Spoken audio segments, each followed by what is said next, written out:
Hello student, आप सभी का हमारे यूट्यूब चैनल में स्वागत है। मैं सुनील भारद्वाज आज आपके लिए बड़ा ही इंटरेस्टिंग टॉपिक लेकर आया हूँ जिसका नाम है errors of measurement. Errors of measurement is the part of laboratory science and technology. क्योंकि जब भी हम लेबोरेटरीज के अंदर देखते हैं कि हमारे पास में कुछ इंस्ट्रूमेंट होते हैं जो मेजरिंग इंस्ट्रूमेंट होते हैं, like metre, scale, vernier callipers, screw gauge, physical balance और स्प्रिंग बैलेंस। ये बहुत सारे हमारे पास में मेजरमेंट करने की इंस्ट्रूमेंट है जिनके अंदर कुछ ना कुछ हमें क्या मिलता है, एरर मिलता है। तो मैं यहीं से स्टार्ट करता हूं। तो एरर्स ऑफ मेजरमेंट के अंदर जो मेरा मुख्य कंसेप्ट है वो है, सबसे पहला टॉपिक एरर। क्या चीज है? एरर। एरर। तो मैं एरर की मैं बात करता हूं तो ये इसकी डेफिनेशन क्या है ये देखते हैं कि वो what do you mean by the error, या what is the definition of error की अगर मैं बात करता हूं तो एरर की डेफिनेशन है, measurement is the foundation, measurement is the foundation of all experimental science and technology. Science and technology, ये हमारे पास में है the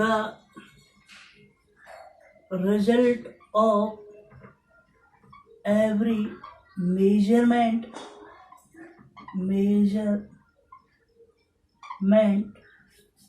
by any measuring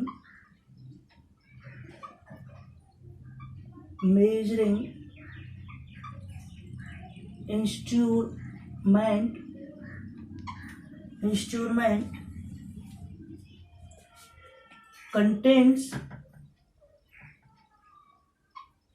some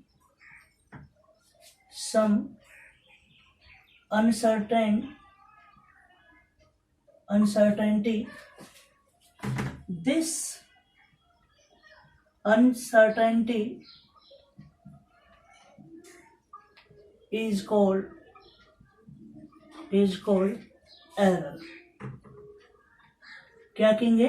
error. तो जो हमारे पास में ये कहता है, measurement is the foundation of all experimental science and technology. The result of every measurement by any measuring instrument contains some uncertainty. तो जो भी हमारे पास में मेजरिंग इंस्ट्रूमेंट है उनके अंदर कुछ ना कुछ अनसर्टेनिटी होती है, और वही अनसर्टेनिटी क्या कहलाती है हमारे पास में?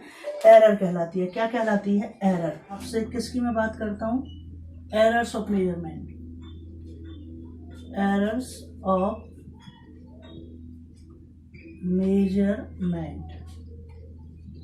एरर्स ऑफ मेजरमेंट क्या चीज है? अगर मैं इसकी मैं बात करता हूँ एरर्स ऑफ मेजरमेंट की, तो it is the difference between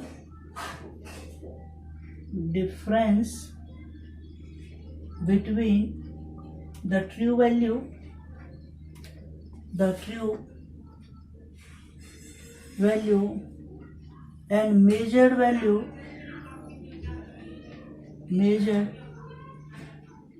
value of the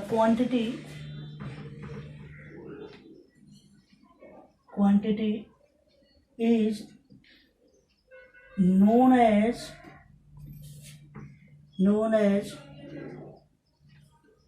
errors of measurement।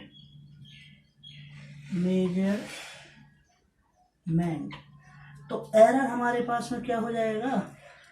Error हो जाएगा true value minus measured value.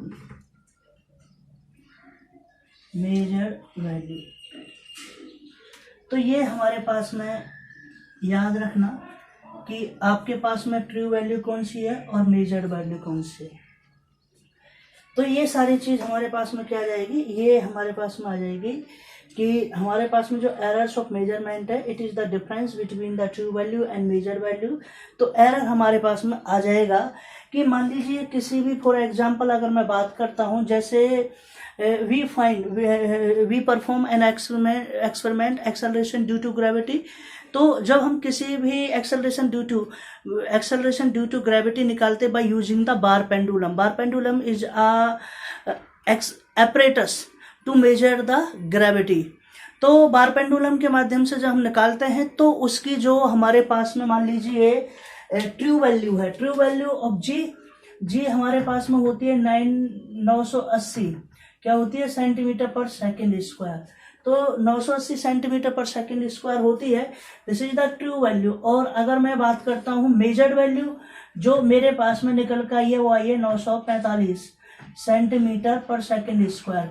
तो एरर कितना आ गया, तो एरर हमारे पास में मान लीजिए एरर है हमारे पास में 980 माइनस के 945, तो ये हमारे पास में आ गया 35 सेंटीमीटर पर second square. This is the error. इतने हमारे पास में क्या रहेगा, एरर रहेगा ऐसे केसों में।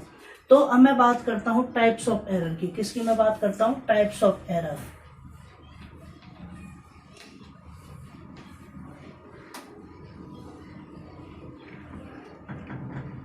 नेक्स्ट टॉपिक है हमारे पास में types of error, errors, types of error. तो there are two types of errors. तो पहला जो एरर है वो है हमारे पास में, पहला एरर का जो नाम आएगा वो रहेगा सिस्टेमेटिक एरर, सिस्टेमेटिक एरर। पहला है सिस्टेमेटिक एरर और दूसरा है हमारे पास में रैंडम एरर। तो these are the two errors in your syllabus. आपके सिलेबस के अंदर दो एरर हैं, systematic error and random error. तो अगर मैं बात करता हूँ, जैसे कि आपने टाइप्स ऑफ एरर पढ़ा, इसको एक फॉर्मेट के अंदर से पढ़ते हैं तो आपको पता चलेगा कि किस तरीके से है, आपको याद हो जाएगा। मैं बात कर रहा हूँ एरर की। किसकी मैं बात कर रहा हूँ, एरर, ठीक है। एरर्स के लिए एरर्स दो पार्ट्स में डिवाइड हो गया। पहला कौन सा था आपके पास में, पहला था आपके पास में सिस्टेमेटिक एरर, ओके। दूसरा था आपके पास में रैंडम एरर। क्या था, रैंडम एरर। तो ये दो तरीके के एरर पढ़े हैं आपने, एक सिस्टेमेटिक एरर और दूसरा क्या था आपका, रैंडम एरर। तो ये केस आपने पढ़ लिए हैं। उसके बाद में systematic error are further divided into 3 parts. जो सिस्टेमेटिक एरर है वो अगेन किस में हो जाता है, 3 पार्ट्स के अंदर क्या हो जाता है, डिवाइड हो जाता है। वो कौन कौन से पार्ट्स हैं वो आप चेक कीजिए। वो 3 पार्ट्स कौन कौन से हैं, तो इन 3 पार्ट्सों में अगर मैं बात कर देता हूं, पहला है आपका इंस्ट्रूमेंटल एरर, इंस्ट्रूमेंटल एरर्स। इसमें पहला पार्ट है systematic error are further divided into 3 category है। पहला है इंस्ट्रूमेंटल एरर। फिर आ जाता है हमारे पास में पर्सनल एरर। क्या आ जाता है, पर्सनल एरर्स। और लास्ट का जो हमारे पास में रहेगा वो आएगा नेचुरल एरर्स। ये 3 तरीके के एरर्स पढ़े हैं कि आपके पास में एरर जो थे, error are divided into 2 categories है, systematic error and random error. और हमारे पास में systematic error are further divided into 3 categories here. कौन कौन से है, instrumental error, personal error and natural error, ठीक है। ये सारी चीजें, इंस्ट्रूमेंटल एरर की बात मैं बता रहा हूँ कि जब आप किसी भी एक्सपेरिमेंट को परफॉर्म करते हो bye using the experiment instrument, तो इंस्ट्रूमेंट के अंदर जो रीडिंग लेने में एरर आता है ना, जो रीडिंग देता है तो उसको क्या कहेंगे, इंस्ट्रूमेंटल एरर के लिए। पर्सनल एरर का मतलब होता है कि आप कोई परफॉर्म कर रहे हो, एक्सपेरिमेंट कोई परफॉर्म कर रहे हो, तो ऐसा है कि आपने रीडिंग लेने में जो गलतियां की हैं, this is the personal error.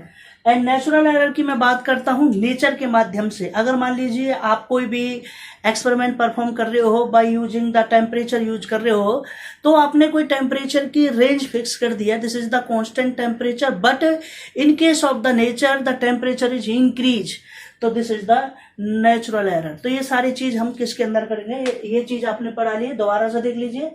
Error are two types, systematic error, random error and instrumental.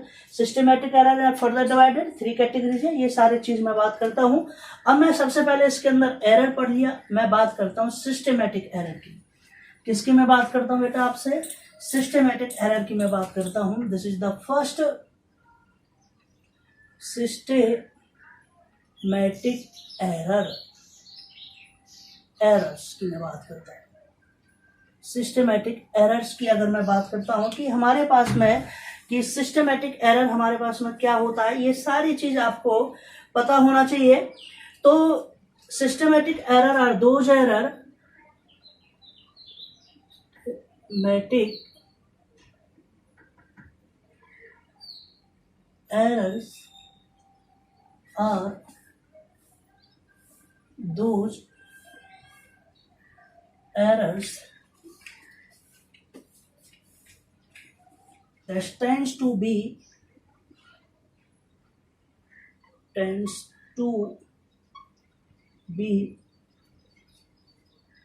one direction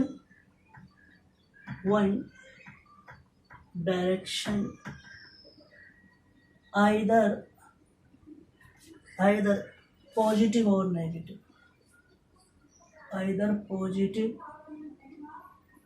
or negative. Basically these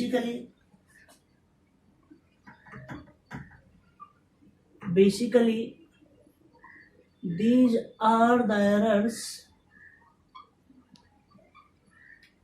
errors whose causes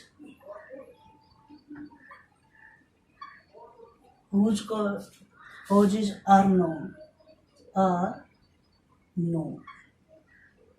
तो इसके कॉजेज हमें क्या है पता होते हैं। Systematic errors are those error that tends to be in one direction, either positive हो सकता है और नेगेटिव हो सकता है। Basically these are the errors whose cause are known, हम इसके जो कारण है उनको जानते हैं।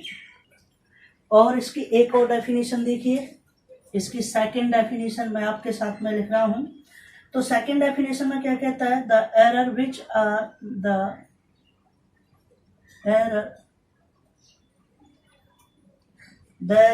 which occurs according to a definite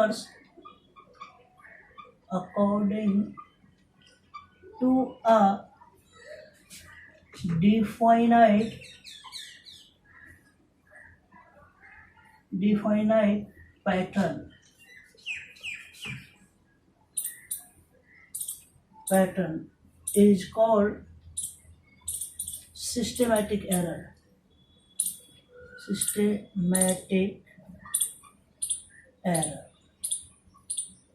ठीक है, तो ये कह दिया the error which occurs according to a defined pattern, ठीक है, इज कॉल्ड सिस्टमैटिक एरर। तो सिस्टमैटिक एरर हो गया। अब सिस्टमैटिक एरर के बाद में मैं आपसे बात करता हूं कि हमारे पास में जो इंस्ट्रूमेंटल एरर है, पढ़ा हमारे पास में कि सिस्टमैटिक एरर क्या है। तो उसके बाद में मैं आपसे बात करता हूं इसके ए पार्ट की, इंस्ट्रूमेंटल एरर की। किसकी मैं बात करता हूं, instrumental errors.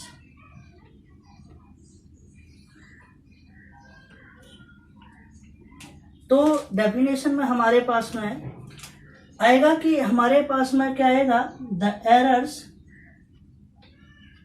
errors caused due to the faulty instrument faulty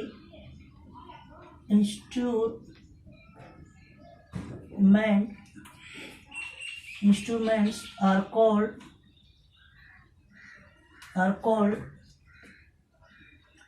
instrumental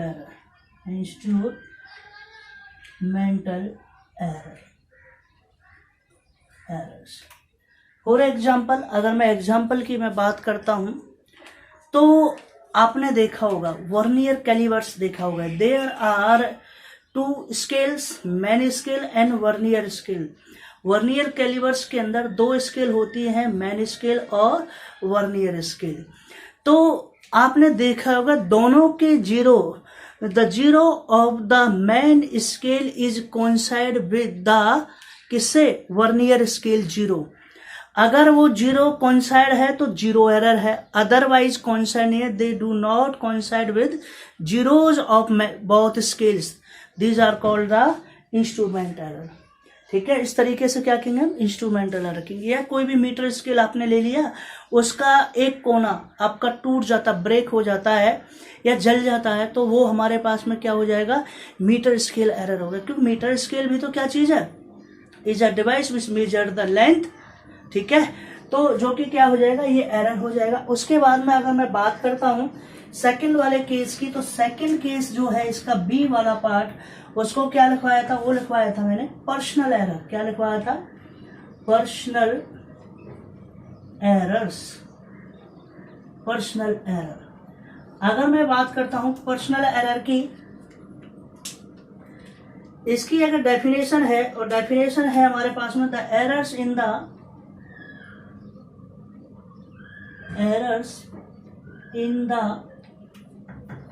measurement of physical quantity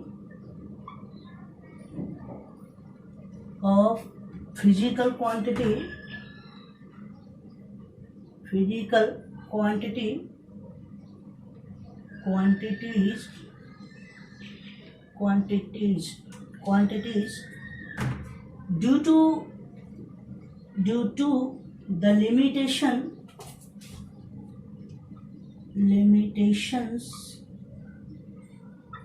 of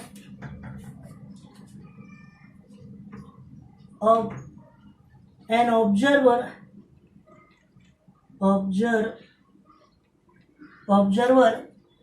are known as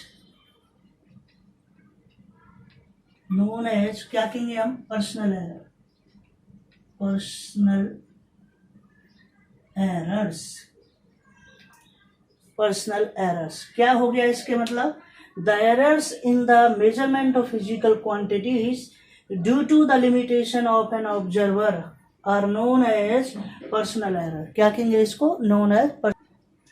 अब देखिए, आप कोई भी एक्सपेरिमेंट कर रहे हो और उस एक्सपेरिमेंट की बागडोर आपके हाथ में दे दी है. मान लीजिए मैं acceleration due to gravity by using a bar pendulum determine कर रहा हूं जी की value. This is the bar pendulum. इसका क्या चीज है, ये ऑसिलेट करेगा हियर एंड देयर. ठीक है, ऑसिलेट करेगा इस तरीके से टू एंड मीन पोजीशन, तो सिंपल हार्मोनिक मोशन होगी. तो जब आप स्टॉप वॉच आपके हाथ में रहेगी, तो हो सकता है किसी स्टूडेंट ने आपको आवाज लगाई और आप इस तरीके से देखिए तो एक ऑसिलेशन ज्यादा हो गई. This is the personal error. या हो सकता है आपका दूसरा साथी है, जैसे आप इसको यहां से लीव करोगे तो इस तरीके से मूव करेगा 1, क्योंकि जाने के बाद में यहां से देखोगे, क्योंकि अगर 2 तरीके से इसको किया जाता है. एक टेलीस्कोप के साथ में इस एक्सपेरिमेंट को किया जाता है कि टेलीस्कोप के अंदर जो बीच वाला पॉइंट होता है, this is called centre of gravity, उसको हम क्या करते हैं, फोकस करते हैं बाय यूजिंग द टेलीस्कोप. उसके अंदर वो दिखाई देता है, अगर यहां से गया इस तरीके से आने के बाद में 1 2, तो ऐसे रोटेशन हम इसकी काउंट करेंगे. और वो अगर मान लीजिए किसी ने टाइम है 2 सेकंड लेट छोड़ दिया या 2 सेकंड बाद उसको स्टॉप वॉच को बंद किया है, तो वो पर्सनल एरर के अंदर आएगा. ठीक है, ये सारे चीज आपको पता है कि इंस्ट्रूमेंटल एरर इंस्ट्रूमेंट बताएगा, पर्सनल एरर पर्सनल बताएगा. और अब लास्ट वाला बचता है आपका नेचुरल एरर. किसकी मैं बात करता हूं, natural error.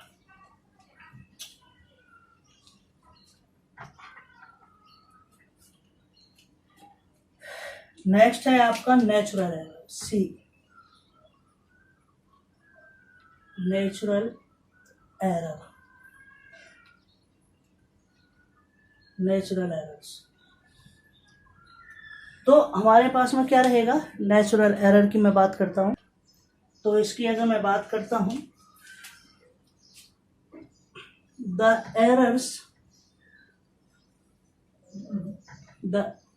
errors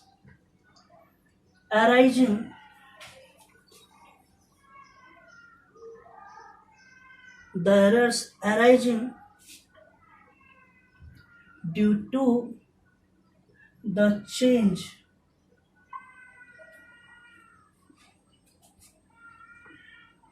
in the condition of environment of an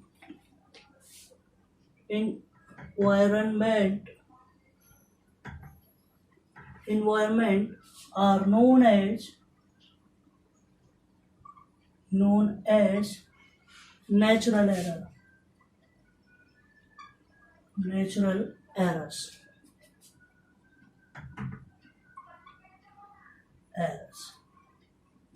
अगर इसके एक्सपेरिमेंट की मैं बात करता हूं, तो आपने 10 क्लास में एक पढ़ा होगा Ohm's law. This is the famous law, Ohm's law.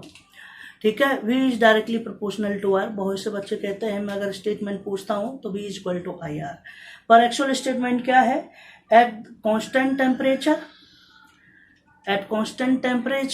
the current flowing through a conducting wire is directly proportional to applied voltage across its end. This is the actual statement. जब आप इसको lab के अंदर perform करते हो तो आप बिल्कुल सीधे तरीके से देखते हो कि हमारे पास में एट कांस्टेंट टेम्परेचर पर जब आप पोटेंशियल इंक्रीज करते हो तो करंट हमारे पास में क्या होता है, इंक्रीज होता है। इसीलिए क्या आता है, वो स्ट्रेट लाइन ग्राफ करता है। But in the some cases the environment effect on the instrument, the temperature is not fix, temperature is changes, temperature is increased. If the temperature is increased then the Ohm's law is not valid in this case.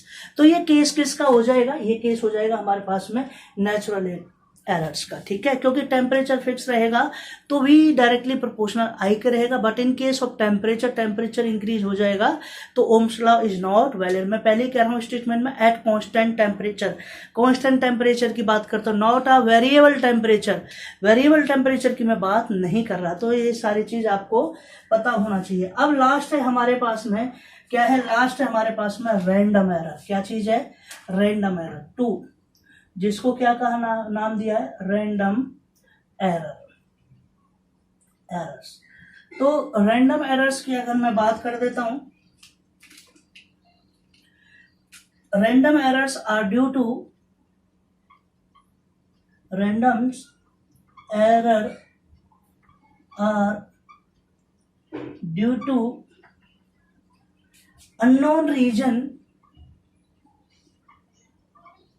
unknown regions and sometimes called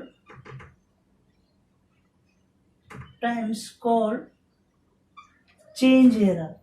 क्या कहते हैं इसको, change error भी कहते हैं इसको, sometime called change errors.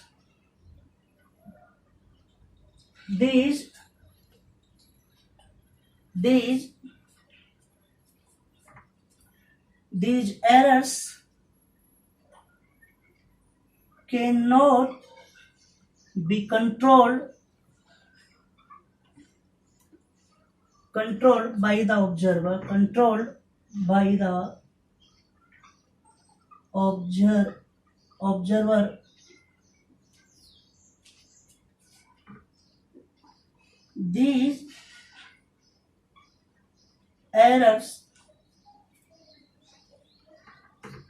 These errors are not constant in magnitude,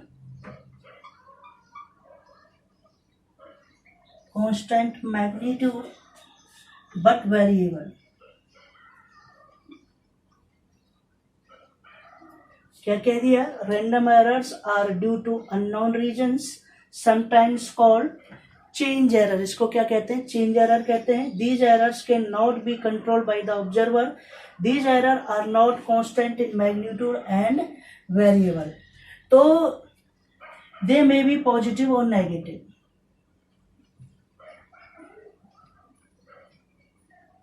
positive और negative, इसको क्या कहते हैं? दे मे बी पॉजिटिव और नेगेटिव। तो इस चीज का इफेक्ट देखने के लिए आप देख लीजिए, ये कहता है the error cause in the measurement of time,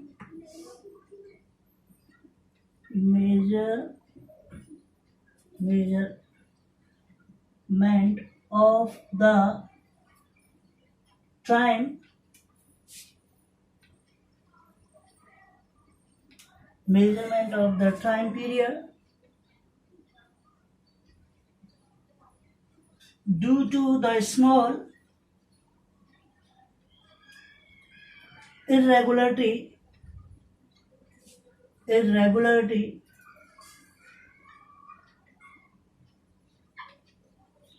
in the motion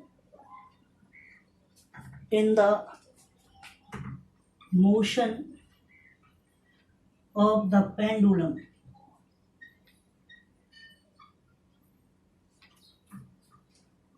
are known as random error, इसको कहते हैं रैंडम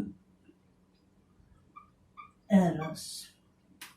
ठीक है, रैंडम एरर्स कि अगर मैं बात करता हूं, देखिए एक बार और देखिए, the random error are due to unknown reason sometimes called change error, क्योंकि ये फ्लक्चुएट करता रहता है।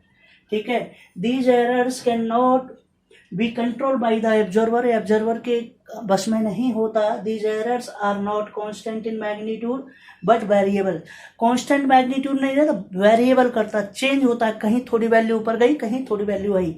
जैसे मान लीजिए आपने एक्सेलरेशन ड्यू टू ग्रेविटी की बात की, this is the simple pendulum, bar pendulum एक ही बात है।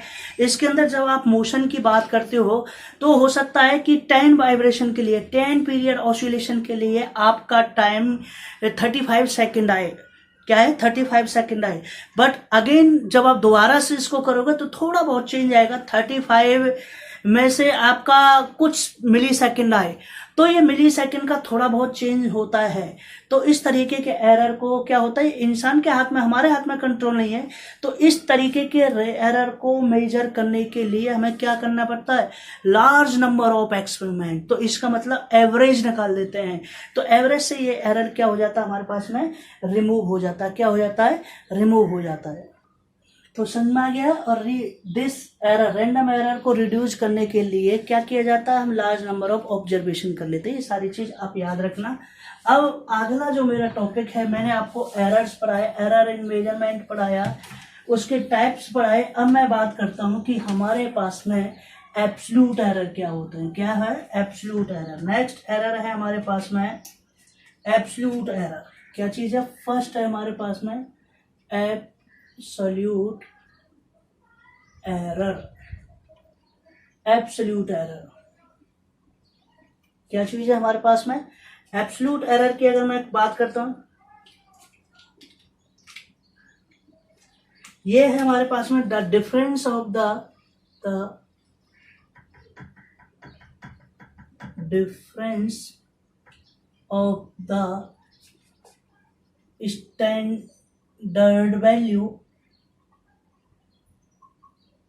स्टैंडर्ड वैल्यू को क्या कहते हैं हम, करंट वैल्यू कहते हैं। क्या कहते हैं, करेक्ट वैल्यू, सॉरी करंट नहीं, करेक्ट वैल्यू या एक्चुअल वैल्यू। ठीक है, and experimental value, and experimental value, इसको क्या कहते हैं, ऑब्जर्व वैल्यू कहते हैं। Observe value is called absolute error. क्या कहेंगे इसको, एब्सोल्यूट एरर। तो एब्सोल्यूट एरर हमारे पास में क्या होता है, ये भी याद रख लो, एब्सोल्यूट एरर किसके बराबर रहेगा? ये रहेगा हमारे पास में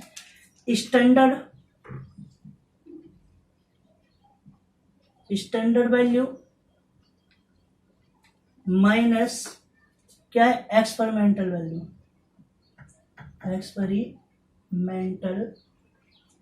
वैल्यू, ठीक है। तो ये सारी चीज इस तरीके से रहेगी, इसको ब्रैकेट में बंद कर दो। दिस इज द फॉर्मूला, ये है आपका फॉर्मूला किसका? एब्सोल्यूट एरर का। किसकी बात कर रहा हूं मैं? एब्सोल्यूट एरर की।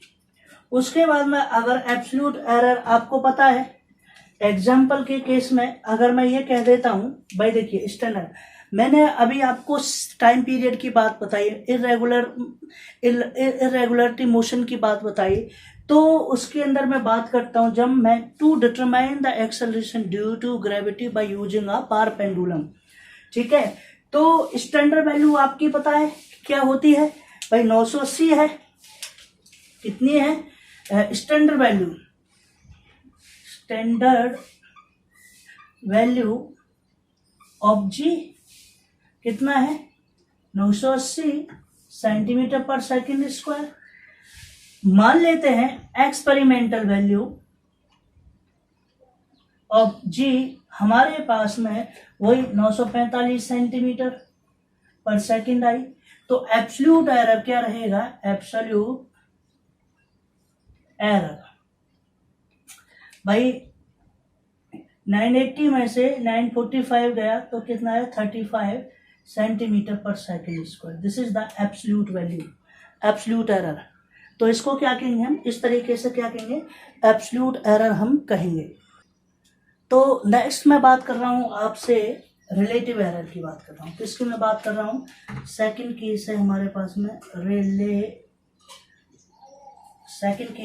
पास में relative error.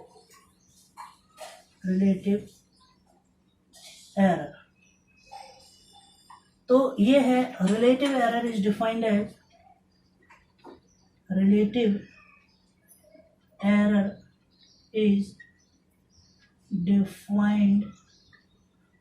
the ratio of हमारे पास में किस किस का रेशियो आएगा? ये आएगा absolute error to the standard value. तो रिलेटिव एरर हमारे पास में क्या हो गया? एब्सोल्यूट एरर अपॉन में स्टैंडर्ड एरर, ये हमारे पास में रहेगा। फॉर एग्जाम्पल अगर मैं इसी से बात करता हूँ, इसी एग्जाम्पल से, एब्सोल्यूट एरर कितना आया? 35 सेंटीमीटर। और अगर मैं बात करता हूँ स्टैंडर्ड वैल्यू क्या है हमारे पास में? 98, ये हो जाएगा हमारे पास 980। तो अगर इस एब्सोल्यूट एरर को देखा है तो इस तरीके से इसको क्या जाएगा? 35 ओवर में 980। तो this is the relative error. क्या रहेगा हमारे पास में? ये रिलेटिव एरर रहेगा। इसी के साथ में अगर मैं नेक्स्ट बात करता हूँ, प्रोपेगेशन एरर की बात करता हूँ। नेक्स्ट एरर क्या चीज है हमारे पास में? Propagation error.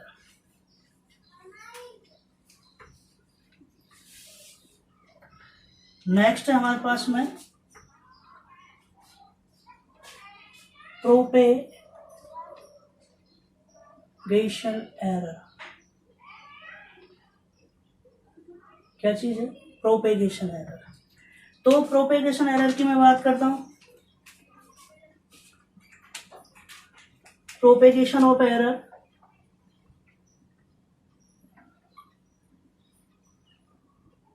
ऑफ एरर्स, और इसका एक और नाम है, इसको कह देते हैं और प्रोपेगेशन ऑफ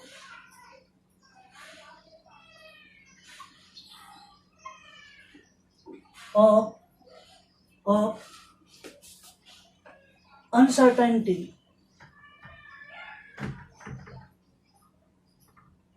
क्या कहते हैं, propagation of uncertainty is defined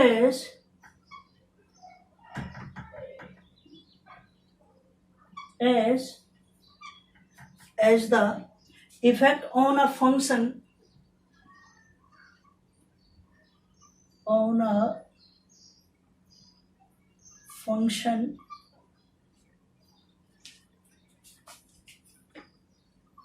by a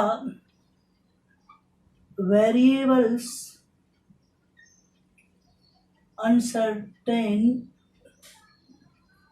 uncertainty.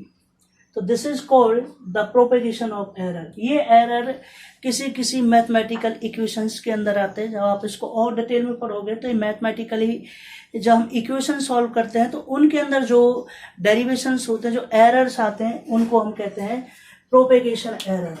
और लास्ट है हमारे पास में एरर ऑफ एस्टिमेशन। क्या है? Estimation error.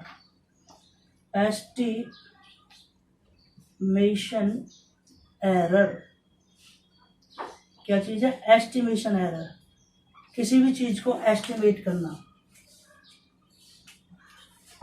The difference between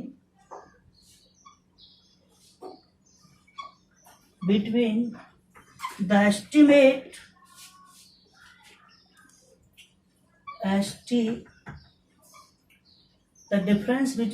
estimated value and the true value of a parameter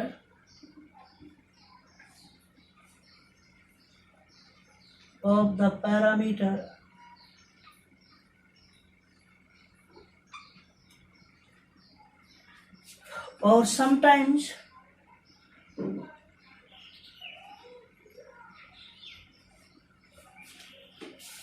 of a value to be predicted।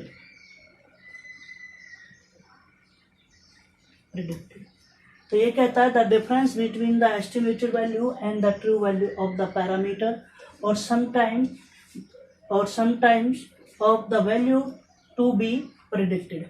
तो ये सारी चीज हमारे पास में क्या रहेगी? एस्टिमेटेड एरर का केस रहेगा।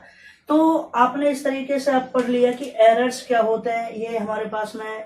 और अब मैं बात करता हूं आपसे सिग्निफिकेंट फिगर की बात करता हूं। क्या करता हूं मैं? सिग्निफिकेंट फिगर की मैं बात करता हूं।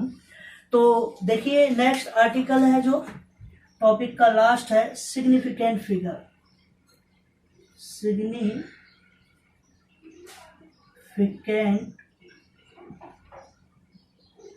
Figures,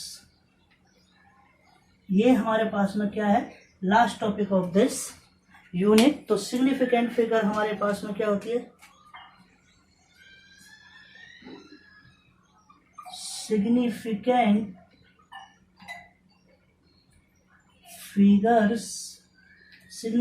figure in the major value of a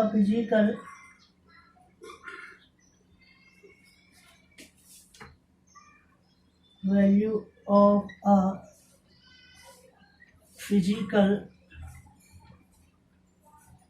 quantity tells the number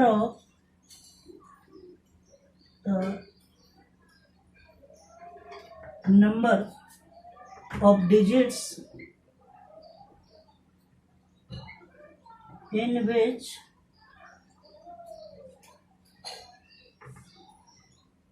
we have confidence। तो ये हमारे पास में केस है, significant figures in the measurement value of a physical quantity tells the number of digit in which we have confidence. तो significant figure क्या बताता है कि हमारे पास में किसी नंबर में कितने डिजिट्स हैं, इनको हमारे पास में क्या बताता है? ये कहता है सिग्निफिकेंट फिगर्स। तो और देखिए इसके बारे में थोड़ा और डिटेल में मैं आपको समझाता हूँ कि सिग्निफिकेंट डिजिट्स क्या होते हैं, कैसे ये करते हैं। थोड़ा इसको अच्छी तरीके से मैं आपको देखिए, इसमें significant figures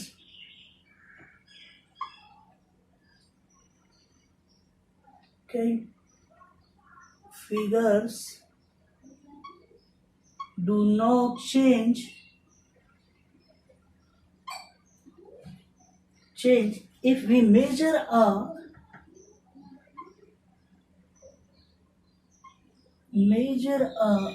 physical quantity. If we measure a physical quantity in different units,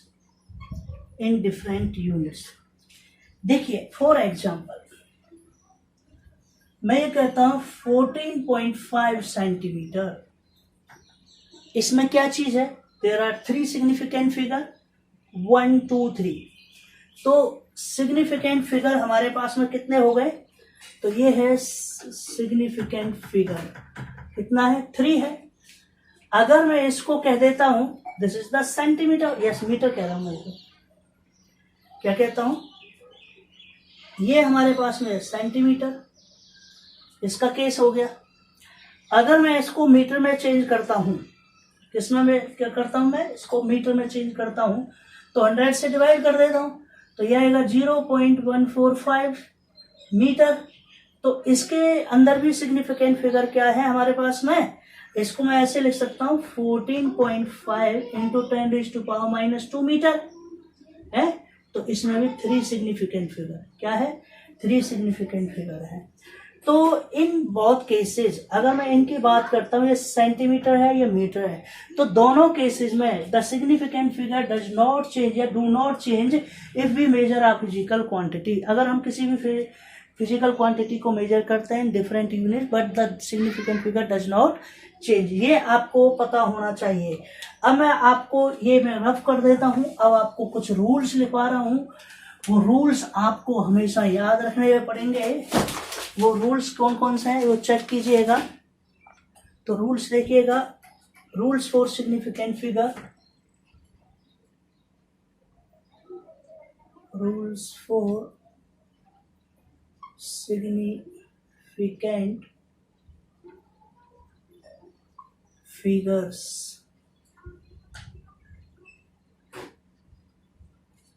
पहला रूल क्या कहता है, पहला रूल कहता है all non-zero digits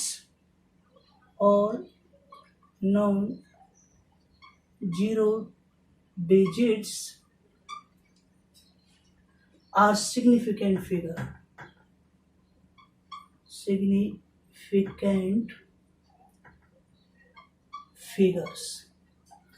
For example, जितने भी हमारे पास में नॉन जीरो फिगर्स हैं, मान लीजिए 70 ये नंबर है, नंबर, और यहाँ है significant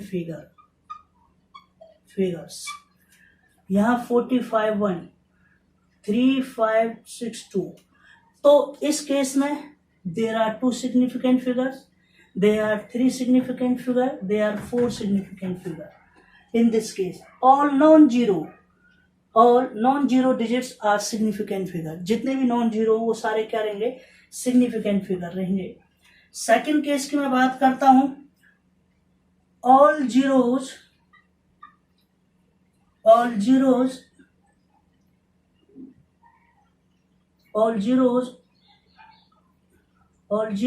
occurring, all zeros occurring between non-zero digits are significant figures। जितने भी हमारे पास में क्या कहता है, ऑल जीरोज, जितने भी हमारे जीरो हैं अक्रेंस बिटवीन, जो नॉन जीरो डिजिट्स के बीच में जितनी भी जीरो हैं वो भी क्या रहेंगी, सिग्निफिकेंट फिगर रहेंगी। जैसे एग्जाम्पल मैंने कह दिया, नंबर की मैं बात कर रहा हूं 401 2001 एग्जाम्पल। तो सिग्निफिकेंट फिगर की मैं बात करता हूं तो ये रहेगा सिग्निफिकेंट फिगर 3 और ये रहेगा 4, क्या रहेगा 3 एंड 4। केस नंबर 3 देखिए, कहता है all zeros to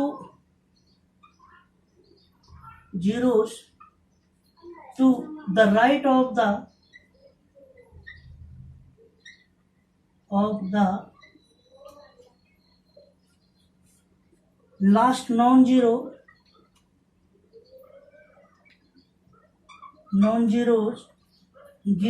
digits are not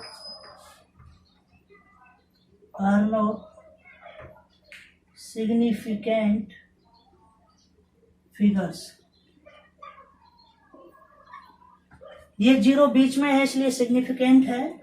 example के केस में देखिए, ये कोई नंबर है 20 कह दिया, मैंने 210 कह दिया और ये कह दिया 200 मतलब 2130 कह दिया, तो सिग्निफिकेंट नंबर हो गया, ये सिग्निफिकेंट फिगर हो गया। फिगर्स तो कितना आ गया 1 2 3, ये जीरो काउंट नहीं होगा। अगर ये बीच में होता तो 2 3 4 होता, लेकिन ये जीरो क्या नहीं होगा, ये काउंट नहीं होगा। This is the rule number 3 in case of significant figure. आ गया इतना समझ में? किसी को कोई डाउट पूछो किसी को कोई डाउट है तो। नेक्स्ट केस देखिएगा इसका। ये 5 रूल्स हैं आपके, इन रूल्स को आप याद कर लेना बस, और एक बार समझ लेना, आपको सब कुछ समझ में आ जाएगा। ये कहता है all zeros to right, 4th है, all zeros to right of a decimal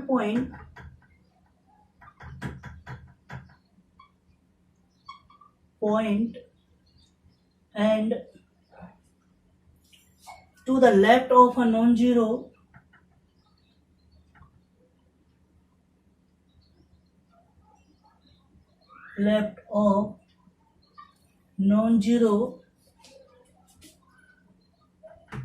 zero digits are not significant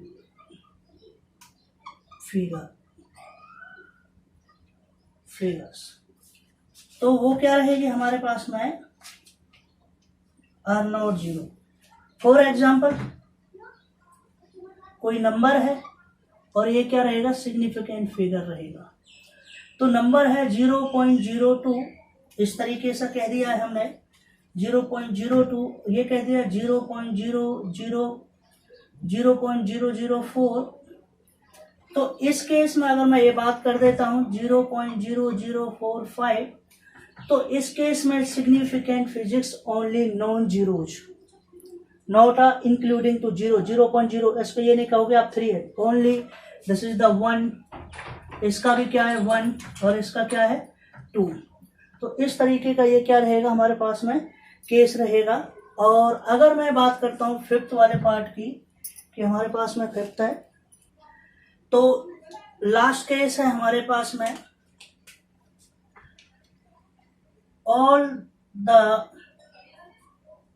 all zeros to the right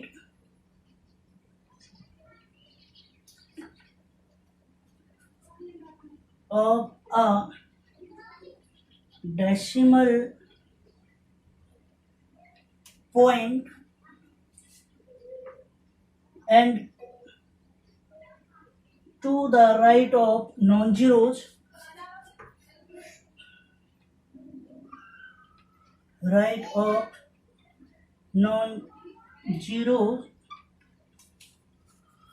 non-zero digits are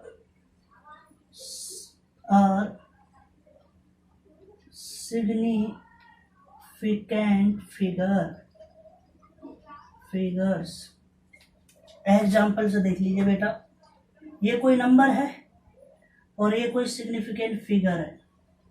तो हमारे पास इसमें 0.20, 0.250, इस तरीके का केस है, तो देखिए इस केस में ये पॉइंट है, इसके इधर भी बार भी 0 और इधर भी 0, तो ये कंसीडर कर ली जाएगी। तो इसको कहेंगे हम, इसमें क्या है 2 सिग्निफिकेंट है, और इसके केस में ये वाला 2 ओनली ये कंसीडर किया जाएगा 2, और इस केस में क्या आ जाएगा 3 आ जाएगा 3। तो इस तरीके से आपने क्या कर लिया, सिग्निफिकेंट फिगर्स के रूल याद कर लिए।